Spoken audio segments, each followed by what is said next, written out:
గల్లీ నుంచి ఢిల్లీ దాకా ఇప్పుడు ఒకటే వార్త. అదేంటి అంటే జగన్ ఋషికొండ ప్యాలెస్. అయితే ఇక్కడ 7 కంపార్ట్మెంట్లో కట్టినటువంటి యొక్క 15 బెడ్లున్న గదులు ఇప్పుడు వీళ్ళు అంటున్న మాట ఏంటి అంటే అది ప్రభుత్వానికి సంబంధించి ఏదైతే పెట్టుబడిదారులు వస్తున్నప్పుడు వాళ్ళు నివాసం ఉండడానికి అన్నట్టుగా మాట్లాడుతున్నారు. కానీ ఇదే పార్టీకి సంబంధించి రోజా వైజాగ్ని క్యాపిటల్ చేయబోతున్నాం కాబట్టి జగన్ అన్న ఉండడానికి ఒక మంచి ప్లేస్ చూస్తున్నాం, అది ఋషికొండగా తేల్చేసాము, ఇప్పుడు అక్కడే కట్టడాలు స్టార్ట్ చేస్తామని చెప్పి పాత వీడియోలు కోకల్లలు ఉన్నాయి. అయితే ఇప్పుడు వీళ్ళు చెప్తున్న మాటలు నమ్మాలా లేదా గతంలో వీడియోస్ని నమ్మాలా? మనతో పాటు సీనియర్ జర్నలిస్ట్ కనకదుర్గ వడ్లమణి గారు ఉన్నారు, వారిని అడిగి తెలుసుకుందాం. మేడం నమస్తే. నమస్తే. వైసీపీలో 2 నాలుకల ధోరణి అనేది ఎప్పటి నుంచో ఉంటుంది. వాళ్ళు ప్రభుత్వం ఉన్నప్పుడు కావచ్చు, ఇప్పుడు గద్దె దిగిపోయిన తర్వాత కూడా వాళ్ళ నుంచి అదే సమాధానాలు మనకు వినిపిస్తూ వస్తున్నాయి. ఇప్పుడు మొన్న ఈ మధ్య వచ్చి ఇప్పుడు ఇది గవర్నమెంట్కి సంబంధించిన భవనాలు, అది మీకు ఎలా యూస్ చేసుకోవాలో అర్థం కావట్లేదు అన్నట్టు మాట్లాడుతున్నారు. అదే గవర్నమెంట్ నిర్మాణం గవర్నమెంట్కి సంబంధించిన భవనాలు అయితే ఖచ్చితంగా చెక్ పోస్టులు ఉండేవి కావుగా, కనీసం కన్స్ట్రక్షన్ చేసేటప్పుడు ఒక్క మీడియాని కూడా లోపలికి ఎందుకు పంపించలేదనే క్వశ్చన్లు, అది ఒక ప్రశ్నలు అయితే ఇప్పుడు వినిపిస్తున్నాయి. దీంతోపాటు గతంలో రోజా ఇది జగనన్నకి ఉండడానికి వసతి కల్పిస్తానికి ఋషికొండే సరైన ప్లేస్ అని చెప్పి నిర్ధారించాము అని చెప్పేసి పర్యాటక శాఖ మంత్రి అయినటువంటి ఒక ఆర్కే రోజా చెప్పారు. సో ఇప్పుడు ఇది గల్లీ నుంచి ఢిల్లీకి పాకిపోయింది. నేషనల్ మీడియా కూడా పూర్తిగా కంగు తినిపోయింది పూర్తిగా ప్యాలెస్లు చూసి. సో దాని మీద గల్లీ నుంచి ఢిల్లీకి వెళ్ళినటువంటి ఈ యొక్క విషయంలో మీరేం చెప్తారు? మీరు చెప్పినట్టుగా ఇవాళ అర్నాబ్ గోస్వామి కావచ్చు, రిపబ్లిక్ టీవీ, ఎన్డీటీవీ, తర్వాత టైమ్స్ నౌ, ఇండియా టుడే, ఇవన్నీ జాతీయ మీడియా సంస్థలు. అవన్నీ కూడా ఈరోజు రిషికొండ భవనం మీద దృష్టి పెట్టాయి. అది చిన్న వార్త అయితే వాళ్ళు పట్టించుకోరు కదండి. అది మామూలుగా ఏదో ప్రభుత్వ భవనం అయితే ఎవడు పట్టించుకోడు. 7 భవనాల సముదాయం అని వాళ్ళే చెప్పారు. 7 భవనాల సముదాయానికి 500 కోట్లు లెక్క తేలింది మనకి. వీళ్ళందరూ ఇవాళ ఏం మాట్లాడుతున్నారండి? ఇవాళ రోజా బయటకు వచ్చి మాట్లాడారు.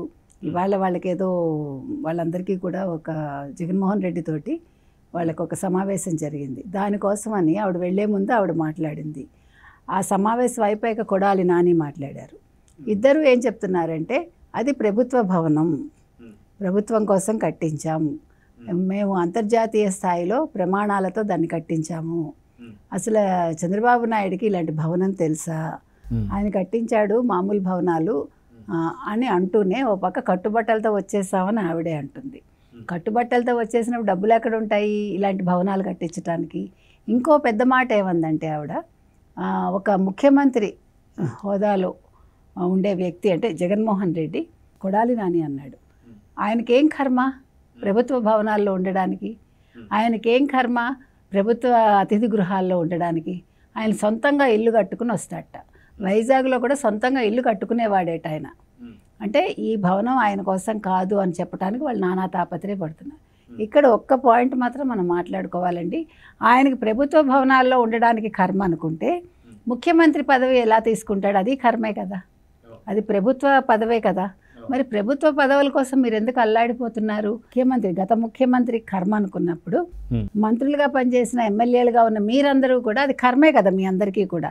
ఇవన్నీ ప్రభుత్వ పదవులు అంటే ప్రభుత్వానికి సంబంధించినవి ఏవి కూడా మీరు వాడుకోకూడదు, మీకు ఆ కర్మ పట్టకూడదు. మీరు ఆ కర్మ పట్టించుకుని మీ కర్మని ఈరోజు ప్రజల మీద రుద్ది మీరు వెళ్ళిపోయారు, అంతే కదండి. మీరు చేసిన అకృత్యాలు ఆగడాలు అన్నీ కూడా ఆ అవినీతి కావచ్చు అన్నీ ప్రజలను ఎత్తిన రుద్ది ఆ రోజు ప్రతిపక్షంగా ఉన్న తెలుగుదేశం మీద, జనసేన మీద, బీజేపీ మీద ఈరోజు రుద్ది ఈరోజు మళ్ళీ మీరు పుట్టలోంచి పాము బయటకు వచ్చినట్టు ఒక్కొక్కళ్ళు బయటకు వచ్చి మీరు మళ్ళీ బుసు అంటున్నారు. ఇవాళ మళ్ళా వాళ్ళ మాట విధానం చూడండి. నిన్నటి వరకు ఒకళ్ళు బయటికి రాలేదు, ఓడిపోయాక ఒకళ్ళు మాట్లాడలేదు, ఒకళ్ళు సమాధానం ఇవ్వలేదు. ఇవాళ 500 కోట్ల భవనం గురించి మాట్లాడటానికి మాత్రం బయటకు వచ్చారు. ఈవిడ 100 కోట్ల స్కామ్ గురించి మాట్లాడటానికి మాత్రం బయటకు వచ్చింది.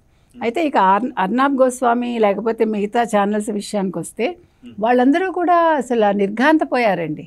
అసలు 500 కోట్లతోటి ఒక శీష్ మహల్ లాగా, ఒక అద్దాల భవంతి లాగా దీన్ని కట్టడం ఏమిటి అంటే ముఘలాయి టైంలో మనం చూస్తాం ఇలాంటివన్నీ కూడా. ఆ తర్వాత అసలు ఎక్కడ మనం చూడలేదండి. ఇప్పుడు నిజాం ప్యాలెస్ ఉంది, నిజాం ఉన్నారు ఇక్కడ రాష్ట్రపతి భవనం ఒకప్పుడు నిజాం భవనం, అది 97 ఎకరాల విస్తీర్ణంలో ఉంది.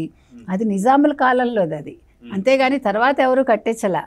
ఇప్పుడు మళ్ళీ సెక్రటేరియట్ ఎవరు కేసీఆర్ కట్టించారు. కాబట్టి మరి ప్రభుత్వ భవనం అన్నప్పుడు ఇలా సెక్రటేరియట్లా కట్టించాలి కదా.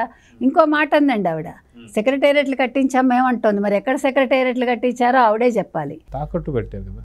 కట్టించారు. ఇవాళ ఆవిడ స్టేట్మెంట్ ఇస్తోంది, సెక్రటేరియట్లు కట్టించాం మేము. తర్వాత చాలా చెప్పిందండి ఆవిడ, వాళ్ళ లిస్ట్ చెప్పింది. చాలా నాణ్యత పరిమాణాలు చూసుకుని వాళ్ళ భవనాలన్నీ చాలా అద్భుతంగా ఇప్పుడు ఈ రిషికొండ ప్యాలెస్ ఎలా ఉందో అలా కట్టించారట. మరి మనకైతే తెలియదండి, ఇవన్నీ కూడా మాయామహల్ ఏమో మనకు తెలియదు.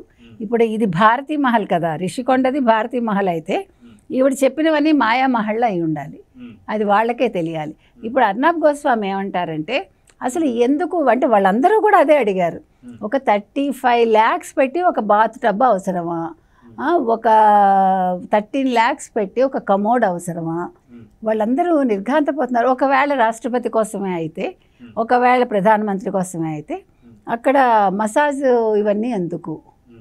వాళ్ళందరూ అడిగారండి, మనం అడగమన్నామా? వాళ్ళు ఏమంటే అందులో ఎవరు కూడా తెలుగుదేశానికి సపోర్ట్ చేసేవాళ్ళు లేరు కదా, అది నేషనల్ మీడియా అది. వాళ్ళకేమీ ఉండవు అలాగా, వాళ్ళకి ఏమైనా ఉంటే కేంద్రంతో ఉంటాయి, మనతో ఎందుకు ఉంటాయి?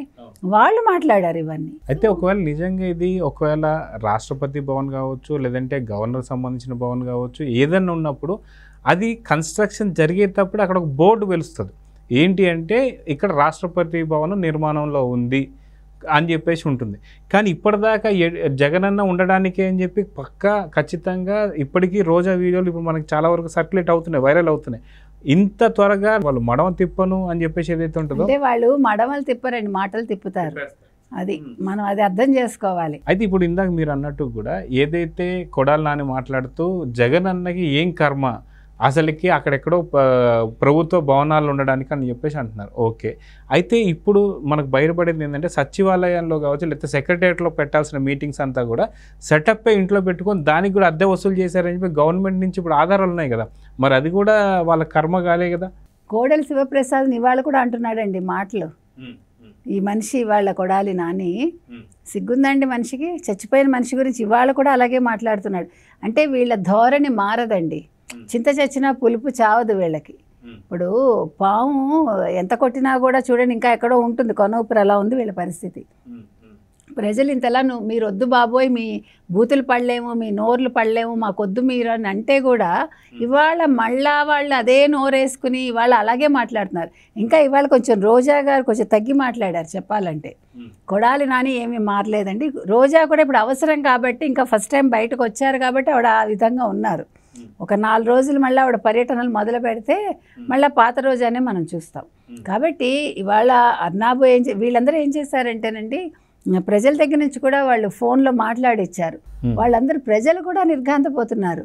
ఆ 35 లక్షలు ఒక బాత్ టబ్కి పెట్టే బదులు మీరు ఒక విద్యా పథకానికి ఏదైనా ఇవ్వకపోయారా అని అడిగారు. ఎంత చక్కగా అడిగాడు ఒక అబ్బాయి, ప్రశాంత్ ఎవరో అబ్బాయి పేరు, చక్కగా అడిగాడండి. ఆ సిగ్గుందా వీళ్ళకి? వీళ్ళు ఏం మాట్లాడతారండి ఇవాళ? ఎంతసేపు చంద్రబాబు నాయుడు గారి మీద పడ్డమే తప్ప ఒక ముఖ్యమంత్రి అయ్యాక కూడా మర్యాద ఇవ్వడం తెలియని మనుషులండి వీళ్ళు. ఈ రోజు కూడా వాళ్ళు అలాగే ఉన్నారు. కొడాలి నానికి ఇంకా బుద్ధి రాలేదు నన్ను అడిగితే. అంటే యథా రాజా తథా శిష్య అని, ఇప్పుడు ఆ గురువు ఎలా ఉన్నాడో శిష్యులు అలాగే ఉన్నారు. ఆయన మారడు, వీళ్ళు మారడు. పైగా అంటుంది ఈవీఎంల గురించి మాట్లాడితే ఆయన ఊరికే చెప్పాట అట్లాగా పేపర్ బ్యాలెట్ వస్తే బాగుంటుంది అని, అంతే. మళ్ళీ దాన్ని కూడా ఇప్పుడు సమర్థిస్తోంది. ఇప్పుడు ఆయన వీళ్ళందరి మీద దాడులు జరుగుతున్నాయి, దాడులు అలా జరపడం తప్పు అని కూడా మాట్లాడుతున్నారు. సరే ఆవిడ ఏమైనా మాట్లాడుతుందిలేండి. ఈ శీష్ మహలో లేకపోతే ఈ భవంతులో వాట్ ఎవర్ అందరికీ ఆశ్చర్యంలో ముంచెత్తిందండి. నేషనల్ మీడియా ఒకటే అడుగుతోంది, ఇది మీరు ప్రైవేట్ ధనంతో కట్టారా, ప్రభుత్వ ధనంతో కట్టారా? అసలు ఎందుకు కట్టారు ఇంతంతా? ఎవరైనా కడతారా? అంటే ఇప్పుడు ముఖ్యమంత్రి అన్నవాడు ఇంకో ఇల్లు కట్టుకుంటాడా? ఇప్పుడు ఈ భవంతులు కాకుండా 7 భవంతులు కాకుండా ఇంకో ఇల్లు కూడా కట్టుకుంటాడా? అంటే ఇన్ని కట్టడానికి ఆయన డబ్బులు ఎక్కడి నుంచి వస్తున్నాయి? ఇది కూడా ఒక ప్రశ్నే కదండి మనందరికీ. నీకు ఇదేంటి హైదరాబాద్లో లోటస్ పాండ్లోనే నీకు ఆఫీసు, తాడేపల్లిలో ఒక ఆఫీసు, ప్లస్ అక్కడే ఇల్లు, సొంత ఇల్లు తాడేపల్లి ప్యాలెస్, మళ్ళీ అక్కడెక్కడది బెంగళూరులో ఒక ప్యాలెస్, బెంగళూరు అంటే నువ్వు ఊరికే విడిదిగా వెళ్ళొస్తావు కాబట్టి మరి ఆఫీస్ పెట్టుకున్నావో లేదో మాకు తెలియదు. ఇప్పుడు ఇది ప్యాలెస్ చేసుకున్నావు, ఇది రిషికొండ. సో 7 ఉన్నాయి కాబట్టి మరి ఆ భవన సముదాయాలు ఆఫీసులు కావున కేటాయించుకుందాం అనుకున్నావా మెయిన్ బిల్డింగ్లో నువ్వు ఉండి? అంటే ఎవడి సొమ్ము నువ్వు అనుభవిస్తున్నావు? పైగా సిగ్గు లేకుండా కర్మ లేదంటావా? కర్మ పట్టకపోతే 43,000 కోట్లు డొల్ల కంపెనీల్లో ఎందుకు తెచ్చుకున్నావు? కర్మ బట్టి ప్రజల సొమ్ము ఎందుకు తిన్నావు నువ్వు? మరి అవన్నీ కూడా కర్మలే కదా. నీ కర్మ కొద్దీ ప్రజలతో అనుభవిస్తున్నారు ఈరోజు. మీరు చేసిన అకృత్యాలకి ఈరోజు ప్రజలు బలి అవుతున్నారు. కాబట్టి మీరు మాట్లాడేటప్పుడు ఇంకా మీరు ఆలోచన లేకుండా మాట్లాడితే మీరు ప్రజల్లోకి వెళ్తే ప్రజలే దేహశుద్ధి చేస్తారండి వీళ్ళకి. కాబట్టి వీళ్ళు జాతీయ మీడియాకి ఎక్కారు అంటే వీళ్ళు చేసిన తప్పిదం ఏంటో వీళ్ళు తెలుసుకోవాలి. లేదు ధైర్యంగా ఎస్ మేము కట్టించామండి, జగన్మోహన్ రెడ్డికే కట్టించాము చెప్పమనండి దమ్ముంటే. ఏమవుతుంది? నిజం చెప్తే తప్పేం లేదు కదా, ప్రజలు హర్షిస్తారు. 500 కోట్లు జగన్మోహన్ రెడ్డి ఇచ్చేస్తాడు, ఇది మేము కొనుక్కుంటామని చెప్పమనండి. సరే కొనుక్కుంటే ఇస్తారో లేదో తర్వాత విషయం, మీరు నిజాయితీగా ఉండమనండి వాళ్ళని. ఈ 2 నాలుకల ధోరణి వదిలేసి వాళ్ళు ఇప్పటికైనా ప్రజల్లోకి వెళ్ళటానికి వాళ్ళని వాళ్ళు ఆత్మవిమర్శ చేసుకుని వాళ్ళని వాళ్ళు సంస్కరించుకుని మాట శుద్ధి మనసు శుద్ధి పెట్టుకుని వాళ్ళు బయటకు వస్తేనే వాళ్ళకు ఉంటుందండి. ఇప్పుడు మాకు 40% ఓట్లు ఉన్నాయి, 10% ఓట్లే తేడా. ఎంత తేడా అయినా ఓడిపోయేవారు కదా. గతంలో మనం చూసుకుంటే ఎక్కడైతే తెలంగాణలో అసెంబ్లీ ఓటింగ్ జరిగినప్పుడు దగ్గర 37% ఓటింగ్ బీఆర్ఎస్కి ఉందన్న సంగతి తెలిసిందే. అది కాస్త ఎప్పుడైతే పార్లమెంట్ ఓటింగ్కి వచ్చేసరికి అది 17% తగ్గిపోయింది ఓన్లీ 4-5 నెలలకే. కానీ వీళ్ళు ఇంకా పూర్తిగా 5 సంవత్సరాల పాటు వెయిట్ చేయాల్సినటువంటి పరిస్థితి.